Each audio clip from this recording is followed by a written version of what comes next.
Welcome to the Future of Payroll and Workforce Management Insights by HR.com, your go-to resource for insights into payroll and workforce management. From navigating compliance and technology trends to exploring the latest in global payroll solutions, we're here to keep you ahead of the curve. Join us as we dive into the forces reshaping payroll and share practical strategies to optimize your workforce management. Let's get started. Well, hello everybody, and welcome to this latest episode of Future of Payroll and Workforce Management, a podcast here at HR.com, where I am executive community leader of Future of Work, and I am the leader of a few advisory boards, a few other things too. But enough about me. My guest today is John Lee. Welcome, John.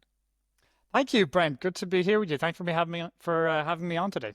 Oh yeah, absolutely, absolutely. And you are the CEO and is it founder or co-founder of Co-founder, yeah. My other co-founder? co-founder, Donald's over in Australia. Yeah. Yes, yes. It worked from anywhere. WFA for short. Plenty of people have heard that acronym, and we're going to talk a lot about that today. But first, John, I like to ask all my guests. So I'm going to ask you, what motivates you? What gets you up? Your blood pumping every morning around the world of work. What's your passion in this space? Yeah, well, my passion has always been connecting with people across different cultures and how much of an education travel can be for you. And I think really for me, that then transitioned into my own digital nomad life for a period on and off, living in different countries. And then the opportunity came to go into the payroll and HR global mobility space would work from anywhere, where I could see that if you could actually nail the compliance challenges, all of a sudden a whole world of opportunity, both for in terms of employment, but also employee benefits, could open up for companies and also for individuals. Yeah, yeah. Digital nomads. That is a term, a newer term from the last 5 years or so. I love that term especially. I've heard it. Um, and work from anywhere is the company again that you're the co-founder and CEO of. And this is actually a good segue here. Because there's so much going around this, we have plenty of jargon and acronyms that entered the industry lexicon or the HCM lexicon, I think, over the past several years. We have EOR, WFM, RTO, and of course WFA, which is work from anywhere. And those other ones are employers of record, work from home, return to office, these sorts of things. What is WFA, work from anywhere? What does that mean, though, Yeah, specifically? it's probably probably the worst described term you could come up with because work from anywhere sounds like total freedom to do what you want, wherever you want. And unfortunately, that's not possible. We know because of the payroll tax challenges like permanent establishment, there's a multitude of different compliance risks. For example, immigration and whatnot, right to work, that you can't actually work from wherever you want.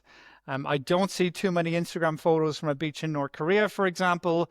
People accept there's going to be a certain amount of limits from where you can work, starting with your visas to begin with. But I think when you start bringing that into a broader conversation, it becomes quite interesting looking at the different definitions of someone who is internationally remote working from the digital nomads moving country to country every month to maybe most of the market where it's people that have a fixed base, could be in the US or Europe or wherever, and they maybe want to travel for a few days or weeks or month, maybe to extend holidays, or maybe they're on a business trip, they want to tag on a couple of days or a week there, for example. So we're starting to see this mix really between business and leisure travel, but also people that want to maybe go and visit family abroad. Maybe they've got a sick family member, they want to spend time with them there.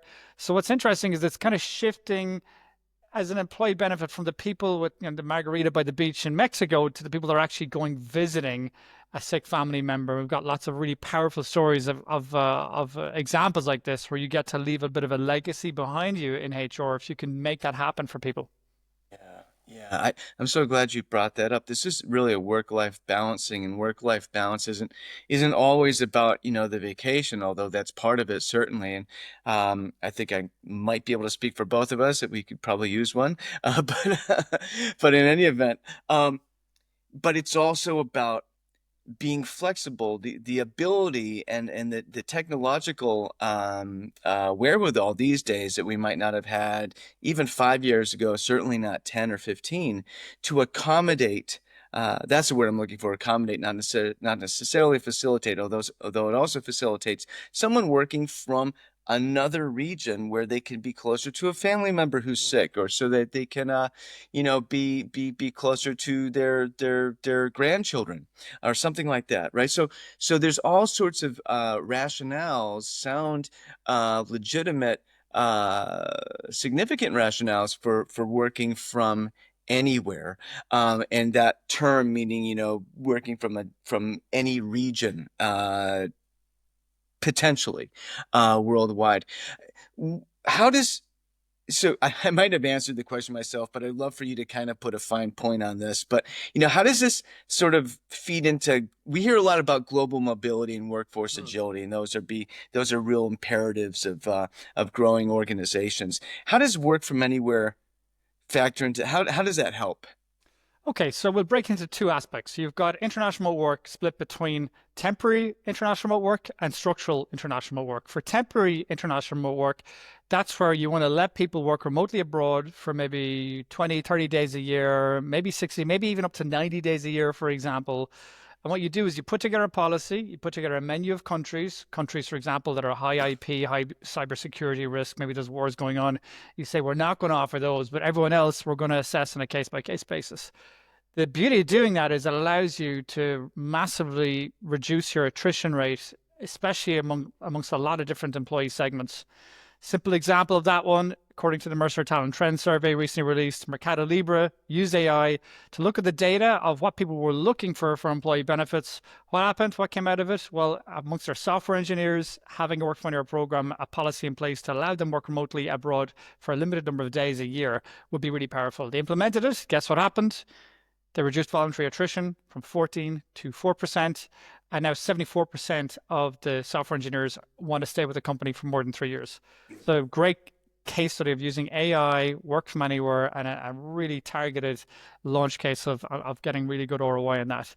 That's what you would call temporary international remote work, where they have a fixed base, it might be in the US or it might be in Belgium or UK, whatever it is, but they want to go remotely abroad for a certain number of days. We're at the stage now where that's kind of nearly amongst a lot of employees become the standard. And the question is how many days you want to allow? Do you want to allow 30 days, 60 days, or up to maybe 90 days? Above 90 days, it becomes to be just too difficult to manage from a compliance perspective in general. Now, moving then to the what you call structural international work, that's where it's about workforce transformation, where you say to yourself, I want to be able to access talent from anywhere. You're looking at your talent TAM, your total addressable market, rather than hiring from an immediate, let's say, 50-kilometer radius. We're going to look beyond from talent all around the world. And of course, the challenge is that while maybe in the case of the US, the different states you operate in, the labor laws, the tax laws. But what if I want to hire somebody from Indonesia? How do I do that? Do I use an employer of record? Do I have to set up a legal entity? Do I hire them as an independent contractor? The challenge there is the answer is different in different countries and in different cases. And you have to look at things like permanent establishment risk, contractor misclassification, even the compatibility of an employer of record with local labor law. So what you're seeing now is kind of for a lot of HR leaders, they're looking at agentic skills, AI, Gen AI, things like that, for example, and what are certain tasks are applicable for those. They're looking at what tasks are really interesting to look at. We can hire from anywhere, for example, either to reduce costs or just to increase our talent, and what skills do we want to have in-house full-time employees, maybe from our existing talent base. So looking at that whole skills marketplace and how hire from anywhere fits into that, how structural remote work fits into that, is really, really exciting. So you can kind of see this intersectionality between international remote work and AI, and both of those becoming a really critical tool in the toolbox for HR leaders. Yeah, you just covered so much ground, and it's really fascinating. I mean, this work from anywhere really is a workforce management issue. It's definitely a WFM issue, and that's why we have you on the podcast. You mentioned agentic AI. I mean, talk about work from anywhere. This is working. These are AI agents working from the internet, literally, which is kind of funny to think about. Um, I heard compliance, I heard ROI, and those obviously kind of, there's an interdependence there, or the compliance affects the ROI and these sorts of things. I want to get to that shortly, but I have a question for you. You folks published a report with Mercer recently.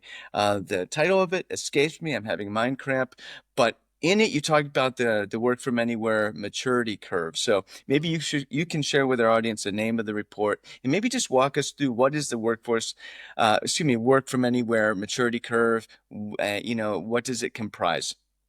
Yeah, happy to share. So when you look at first of all, the report is available on our website, and we'll share the link in the page notes. And essentially, if you look at the work from anywhere maturity curve, what you see is that some companies haven't even considered this. Maybe they're fully in the office; it'll never be a thing for them, and that's fine. They don't want to look at it from for their own business. But what you do find is a lot more businesses are increasingly looking at it. According to Mercer survey, over 80% of businesses are looking at work from anywhere and engaging it from one way or another. But when you look at the maturity curve, what you find is some companies do this ad hoc. They don't have a structured policy. So they really aren't in control of trying to have very clear business objectives. What are we trying to do and underlying processes? So some don't have a work from anywhere policy. They're very, I would say, at the immature part of the curve. Those then, as you move up the curve, have a policy, but maybe they don't have underlying processes to support it. So maybe they say, okay, here's the countries will allow you to work from anywhere from, but they don't have maybe the technology and the processes and the ownership and the cross-functional governance to support that. And as you move along the curve, then you've got companies that have the policy and have the governments and the underlying processes, but actually they don't measure the ROI. And funny enough, according to a Mercer survey, last year, towards the end of last year, only 4% of companies measure the ROI and have the policy and the processes. But actually, really, where it comes down to is why are we doing this as HR leaders? We're doing this to retain talent, ultimately, or get access to talent. And that really means that starting with the ROI discussion should be done upfront. Because when you launch a policy that, let's face it, it's going to affect a huge percentage of our employees. Well, we want to be able to measure the results. And so that's why we were passionate together at Mercer, trying to outline how can you actually measure the ROI? How can you approach it? Because I think only 4% of companies measuring the ROI of this, for me, that's a travesty.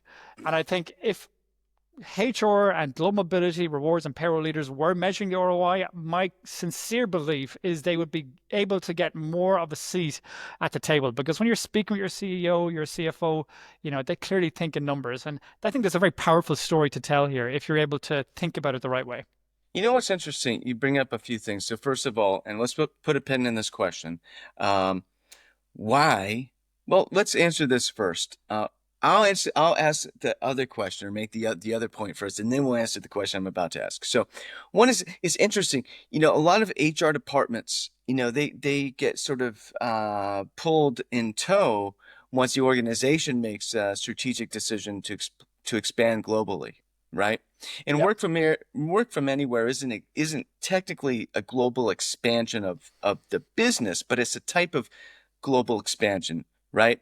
And so it's a way for HR to actually take the lead in sort of recommending a global expansion if you want to sort of expand the meaning of the term to leadership, and it might be a way to show their strategic value to organizational leadership. So that's one thing you made me think of right away.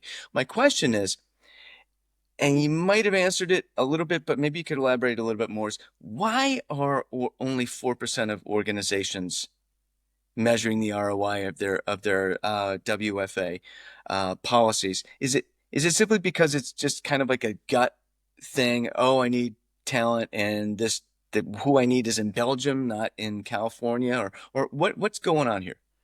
I think there's been a fundamental kind of underappreciation of how big a transformation we've gone through. We went through COVID, there was a lot of reactivity. And it's kind of like when how do you boil a frog? Straight away, all of a sudden, things can just happen very, very quickly at the very end when you finally realize it. But I think we're still at that kind of that frog being slowly boiled. And I think there's a big realization for HR leaders that they need to kind of go through that. If you look at this, regardless whether you're looking for temporary remote work, international work, or structural remote work, there is a massive opportunity for HR here. And it does require putting in place some of the fundamentals to be able to measure the ROI of this. So for me, I think companies will get there. I think if you specifically talk about global mobility functions typically looked after expats who were less than 1% of the employee population, and they didn't really have the tools to measure ROI. Whereas when you look at work from anywhere and hire from anywhere, workforce transformation is clearly impacting many multiples of that. I mean, easily 50, 60% plus of the employee population, sometimes even more. So there's a real need, a necessity to actually measure the ROI of this. And I think when I speak to a lot of people and ask them why they haven't done it so far, well, very often it's been because they've been in firefighting mode and they didn't think maybe necessarily strategically about that. But in the same breath, everyone I speak to, they do want to learn more about this topic. They want to learn, how can I measure the ROI? What are the metrics I can do? And the great thing about this is that there are already metrics you have available. You just need to know where to look. What are those metrics? A few of them. Yeah, so some of the ones you can already look is if you don't have a work from anywhere policy, for example, you can actually measure the number of job applications that you're getting for each of the job profiles, and you can actually run a test pilot just for one of your subsidiaries and actually implement a work from anywhere policy for a pilot in that particular subsidiary and just measure the job applications and is it making a material difference. So if you then look at, for example, going beyond that, if you do, and I've already implemented a work from anywhere policy, looking at the attrition levels, maybe for different segments, just like Mercado Libre did, for example, even looking at the Mercado Libre example to look at, how you use Gen AI to ask, where are we missing for employee benefits? What are people asking for that we're not offering? And you'll often find this will very often come up if you know where to look and how to look for it. And then looking at that retention piece, once you do implement a work from anywhere policy, Spotify, a year after they launched their work from anywhere policy, reduced attrition by 15%. But you can then also measure engagement. Things like, for example, if you do a pre and post trip survey, you can actually measure very, very directly with a strong confidence and attribution. You can actually measure the employee engagement, loyalty, satisfaction, commitment to the company pre and post trip, and you'll definitely see a spike in the vast majority of cases because this is a powerful employee benefit. It's interesting. I'm here. So work from anywhere, the ROI of it spans a lot of conventional, traditional KPIs, metrics, and also some newer, more progressive or forward-thinking ones, right? So that first one you shared around, testing job descriptions in different areas, to me, that sounds like, decreasing time to fill, right? Correct. Yeah, Yeah. massively. A very, That's what Spotify noticed as well. Exactly. But then the other piece of it is increasing engagement and also contributing to greater employee retention, prolonging of their time with the company, these sorts of things. These are newer concepts that businesses have only more recently started to really consider in their ROI calculus, which is really interesting. I used to do ROI of HCM technology deployments way back in a previous life, and so I'm kind of enjoying geeking out on this particular piece of it. In the time that we have remaining right now for the podcast, had a question around compliance. Can you just maybe share? That's a huge topic, and you've touched on it over the course of our conversation. But is there anything that we can really be sort of, as excuse me, any organization that's looking to implement a WFA policy? What are some of the key factors they need to be aware of, or to factor into their thinking when it comes to the compliance piece of things? The big thing is, first of all, there's great resources such as FlexSet to be able to look at how your competitors are putting together work from anywhere policies and what are your potentially leaking talent. You can look at employee exit interviews to ask if it's a topic. If employees are not accepting offers, you can try and find out if that's an issue. But as you put together a policy, then the great thing is this does not have to be a complete free for all. You need to have guardrails, and you can have guardrails around what countries you allow. And again, red countries we would never entertain. We spoke about North Korea, but countries, for example, that are on sanctions risk, have a duty of care risk, for example, cybersecurity risk, for example. But then combined with that, you can look at your risk appetite as a company and look at how many days you want to allow. The benchmark would be typically 30 days work from anywhere. It might not sound like a lot, but believe it or not, especially, for example, in the US, you've got 15 days PTO. So you can say to somebody, particularly, for example, if they're not from the US, they want to go back and maybe visit their family in Belgium, being able to offer 30 days work from anywhere where they'll be just as productive and be able to spend time with their family or friends, very, very powerful. So you can really see what your risk appetite is. Do you want to go 30 days or 60 or even 90 days? Or companies that do that, for example, and then combine it then with the underlying process or technology to support it. The great thing nowadays, compared to maybe 10 years ago, there's wonderful technology, including ourselves, but many others, where you can assess the compliance risks on a case by case basis. And that's really helpful. It kind of spits out a traffic light risk of orange, red, green, so you can actually know what to do to be able to make the next steps. And I think that's really powerful because the kind of risks that you deal with when something like this comes up is risks around payroll tax triggers, for example, social security, also, for example, permanent establishment, right to remote work, immigration, employment law. So there's a number of different risks that you need to consider, and they're just a sample of them. But the good news is it is solvable. It is possible to do it, and we've seen with all of our clients, the ROI has been many, many, many more times the investment in the tool, and really that links back to retention. Doing this for your existing employees gives you that possibility to retain them, or moving beyond, let's say, into the structural remote work gives you access to a much bigger talent pipeline. So being able to feel comfortable and sleeping easy at night, particularly when you look at the compliance risks and the evolution of laws, compliance legislation, it is getting trickier in some countries. Yeah. Work from anywhere isn't, it's not willy-nilly, just, whatever, right? You have to be a little bit deliberate, and you need to vet your process and make sure that, there are some no-go areas, and there's some places where it's easier to work, and work from anywhere is certainly much easier to do today than it was in the past, but you need to be aware, and you have to have a plan is what I'm hearing, and you need to think about the ROI as an organization when you're doing this. Um, John, thank you so much for being on the podcast. This is a really important topic, and I'm so glad you were able to share it with our audience. Thank you very much for having me on, Ben. It's been a pleasure. Thanks for tuning in to the Future of Workforce Management and Payroll Insights by HR.com. We hope today's episode brought you valuable insights and fresh perspectives on the future of payroll and workforce management. Be sure to check out more episodes and explore resources at HR.com/podcast or wherever you listen to podcasts. Until next time, keep innovating and making a difference in the world of payroll and workforce management.